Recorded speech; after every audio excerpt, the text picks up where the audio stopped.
faut que je réagisse dessus. Donc j'en parle. Hein. Deuxième raison, c'est que je fais ce que je veux. Et troisième raison, c'est qu'en fait, c'était pas prévu. Donc t'inquiète pas, les vidéos qui parlent d'autre chose vont arriver. Il va y avoir de la lecture du chapitre du manga. Il va y avoir aussi un nouvel édito qui va sortir dans pas très longtemps normalement. Bon, c'est un édito qui va revenir un peu sur la vidéo, sur Broly, tout ça. Hein. Il y a même de bonnes chances que ça soit encore plus long que la vidéo d'avant. Mais tu vas voir, ça va être sympa. Donc t'inquiète, ça arrive. Ouais. Puis aussi, l'ultime raison, c'est que Dragon Ball, c'est la vie. Donc voilà, quand on parle de Dragon Ball, on parle de la vie. Et ça, c'est beau, on partage de l'amour. Ouais. Alors, l'épisode 63, que dire sur l'épisode 63? À part qu'on continue sur la pente ascendante, là. Là, c'est le retour de la badasserie, du DBZ des familles, du DBZ qu'on aime. Là, on a de la badassitude, on a de la violence, on a de la confrontation. Ça, j'aime bien, ça. Déjà, Vegeta is back, Michael. Vegeta is back. Enfin, j'ai envie de dire. Parce que depuis le début de Dragon Ball Super, c'était le personnage un petit peu malmené, un peu délaissé, qui était un peu en dents de scie. On a l'impression qu'il revenait sur le devant de la scène, et puis tout de suite après, il est repassé au second plan derrière Goku et même Mirai Trunks, tu vois. Et moi, Vegeta, c'est un personnage que j'attends au tournant parce que j'aime bien Vegeta, comme je t'ai expliqué dans plusieurs vidéos, parce que Vegeta, il est cool, Vegeta, c'est un personnage sensible, c'est un personnage à plusieurs facettes, c'est un personnage intéressant, Vegeta. Je kiffe Vegeta, je suis content qu'il revienne enfin sur le devant de la scène. Parce que moi, le truc avec Vegeta, c'est que le rendez-vous manqué de Vegeta, c'était un peu contre Golden Freezer. Hein, contre Golden Freezer, là, je voulais voir un Vegeta badass qui lui pète la gueule, et bien salement pour dire, tiens, après tout ce que tu m'as fait, maintenant c'est moi le plus fort, je te nique.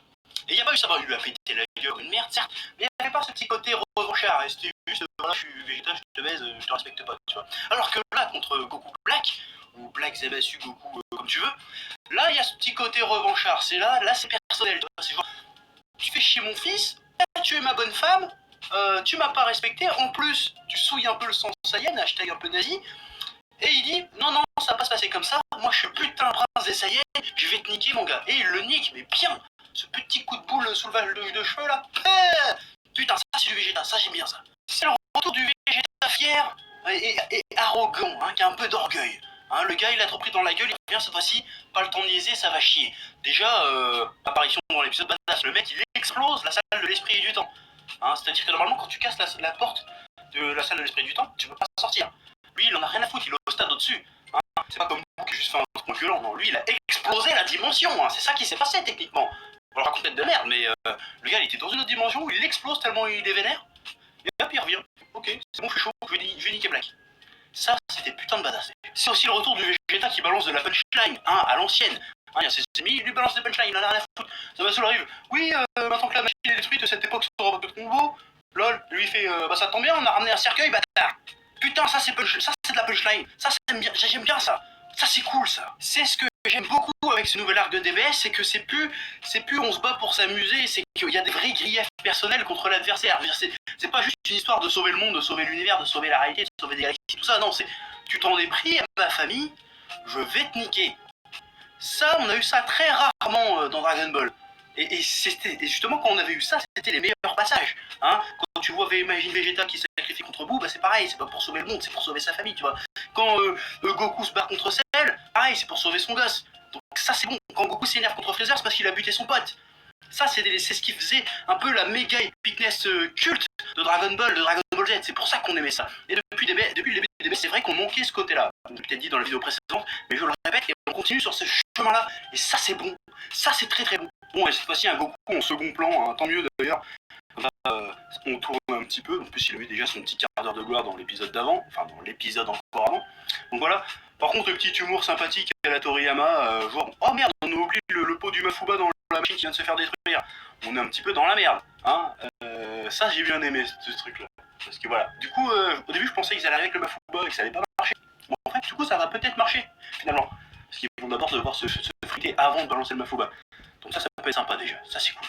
Bon, après, il va y avoir des débats. Est-ce que Vegeta est devenu plus fort que Goku? Eh ben, difficile à dire.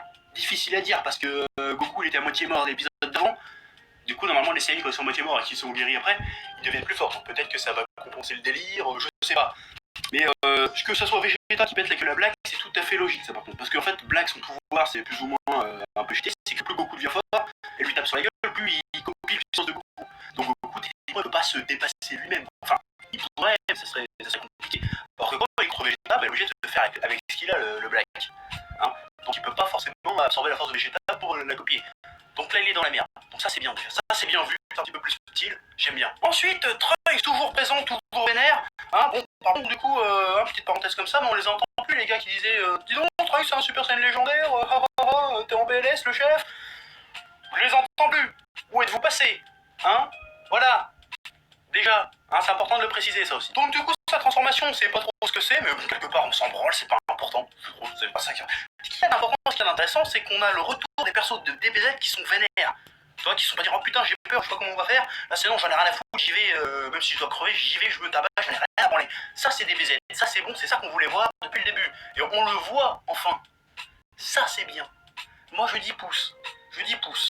Oui. Ressentir à nouveau cette petite frénésie du combat, tu vois. Tu sais que le gars, il est baisé, mais il s'en fout, il y va quand même, toi. Ça, c'est Dragon Ball, ça, j'aime bien. C'est ce délire-là qu'on voulait voir.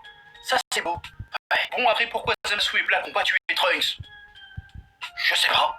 Hein, pour le coup, ça, c'est un peu bidon, je trouve. Mais bon, c'est pas grave. Bon, après, ce power-up soudain de Trunks, enfin, pas soudain, parce qu'il a l'air permanent, qu'il a recommencé le lendemain, ça pose la question des échelles de puissance dans Dragon Ball.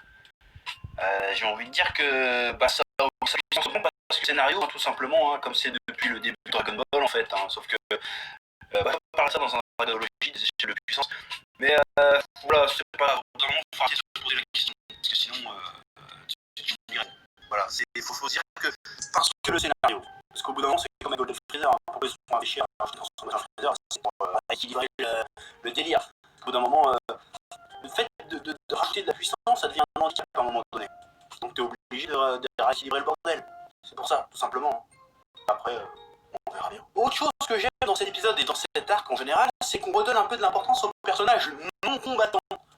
Bulma est vachement mis en avant, Mai aussi vachement mis en avant. Dans cet épisode, il y a eu un truc que je trouvais cool, et d'autres qui sera plus exploité que ça, et j'espère qu'ils l'exploiteront dans la suite. C'est Bulma du futur, qui conçoit une balle spéciale avec je sais pas quoi, qui serait a priori capable de mettre une bastos dans la gueule de Black. Et ben ça c'est une putain d'idée, et depuis depuis le début de ce arc-là, il y a plein d'idées comme ça, enfin il y en a plein, il y en a au moins deux. À un moment quand Goku et Trunks se foutent sur la gueule pour tester leur pouvoir, Bulma leur sort un dôme, une espèce de dos holographique pour qu'il y ait des dégâts partout dans la ville. Ça commence à développer de la petite technologie autour de ça, autour de la baston Dragon Ballesque. J'ai envie de dire que c'est intéressant, j'aimerais bien que ça aille un peu plus loin ce délire-là. Bah, sans parler aussi évidemment de construire des machines à voyager dans le temps, un truc comme ça, de fait qu'il sorte un dôme pour fabriquer le machin. Ça c'est intéressant, j'ai vraiment envie que ça aille plus loin de ce côté-là. Parce que ça pourrait être vachement cool. De voir des délires comme ça, genre un flingue qui peut buter beaucoup. C'est cool ça. Alors je voulais revenir sur un truc aussi, beaucoup de gens ont dit que j'avais prédit le Mafuba suite à un live que j'ai fait avec Kensei et Boisdin, je crois. J'avais pas du tout prédit le Mafuba. Hein. En fait c'est parce que quand je me renseigne, je lis les news. Parce que souvent on a les résumés des épisodes à peu près 3 semaines avant qu'ils soient diffusés des fois. Donc je savais qu'il allait avoir le Mafuba. Je n'ai absolument pas deviné qu'il y avait le Mafuba. Donc méfiez-vous des fois parce qu'il y a des gens qui disent ouais j'avais prévu des trucs, en fait non. Ils ont lu les news. Hein, tu regardes un peu la temporalité des vidéos et la temporalité des news, tu vas voir que ça coïncide. Donc méfiez-vous quand même. Bon, moi je fais genre l'oracle, je crois pas une seconde que je suis l'oracle, hein, c'est pour déconner, c'est pour faire rager. Mais sur ce coup-là, non, c'est pas, j'ai rien prédit du tout. Le coup de fusion, pareil. Je savais qu'il allait y avoir une fusion Black Zamasu. Je le savais, parce que j'avais lu justement les résumés des épisodes à venir. Donc voilà. Bon, ça c'était un petit peu prévisible aussi, mais voilà, je ne l'ai pas prédit. Absolument pas. Voilà, juste pour... Parce que l'oracle est ok, mais il faut rester humble de temps en temps. Voilà, je n'ai rien prédit. Parlons un peu de nos attentes pour l'épisode 64. Là, par contre, ça sent le full BZ des familles. Hein, là, on a de la fusion Kotala Black Zamasu. Bon, il y aura sûrement une basse aussi. Hein. Je ne l'ai pas prédit, je l'ai vu dans les news à venir, je te le dis tout de suite. Apparemment, il va y avoir de la fusion. Hein, pas de la fusion potable, mais de la fusion... de la fusion. Alors, entre Goku et Vegeta. Alors, est-ce que le retour de Gogeta ou la canonisation de Vegeta, de Gogeta, pardon, pourquoi pas? Moi je dis pourquoi pas, j'ai très hâte de voir ce que ça va donner. Voilà, tout ce que j'ai qu'à dire.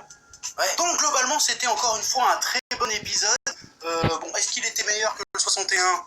Je sais pas, je pense qu'il y avait moins le côté un peu dramatique de l'épisode 61, mais en tout cas c'était un bon épisode plein d'énergie, très bien rythmé, mais après c'est peut-être un petit, je sais pas si c'est un défaut ou pas, je trouve que c'est très condensé, c'est-à-dire qu'il se passe beaucoup de choses dans un très petit laps de temps. Parce qu'on n'est pas habitué à ça avec Dragon Ball Z en général, justement, c'est le coup des 5 minutes de Freezer hein, qui dure 25 épisodes, je sais pas combien ça dure en vrai, mais c'est un chiffre compliqué, on s'en fout.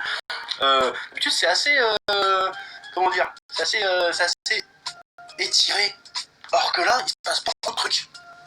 Du coup, le combat Vegeta Black était très court, il était cool, mais il était très très court, et c'est ça, c'est assez perturbant, parce que j'ai pas l'habitude d'appréhender les épisodes de Dragon Ball comme ça. Mais ça change, c'est pas mal. Donc du coup, je suis curieux de savoir combien d'épisodes il reste avant le dénouement de cet arc.